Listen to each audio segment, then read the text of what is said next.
চলো আজকে আমরা বৃত্ত সম্পর্কে জানবো। আছে বৃত্তের দেখো অংশগুলি কি কি আছে। মাঝখানে কি আছে? কেন্দ্র। কেন্দ্র, ভেরি গুড। আর চারিদিকে যেটাকে কি বলে? পরিধি। পরিধি, ভেরি গুড। এই যে হলুদ রঙের পরিধি এক সীমানা থেকে এক সীমানার যে আছে রেখা তাকে কি বলে? জ্যা, ভেরি গুড। আর এই যে এই কেন্দ্রের মাঝখানে দিয়ে যে বরাবর যে দৈর্ঘ্য রেখা দিয়েছে ব্যাস, ভেরি গুড। আর এই দেখো কেন্দ্র থেকে পরিধিতে একটা যুক্ত হচ্ছে ব্যাসার্ধ, ভেরি গুড। তাহলে আমরা জানলাম কি কেন্দ্র এই বৃত্তের মাঝখানে নির্দিষ্ট বিন্দু যেখান থেকে বৃত্তের সমস্ত বিন্দু সমান দূরত্বে অবস্থিত।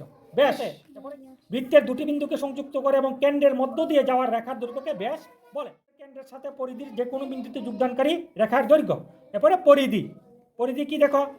একটি বৃত্তের পরিধি তার চারপাশের সীমানা অথবা বৃত্তের পরিসীমার পুরোটা দৈর্ঘ্য হলো পরিধি। তো বৃত্তের এই অংশগুলি সম্পর্কে আমরা জানলাম।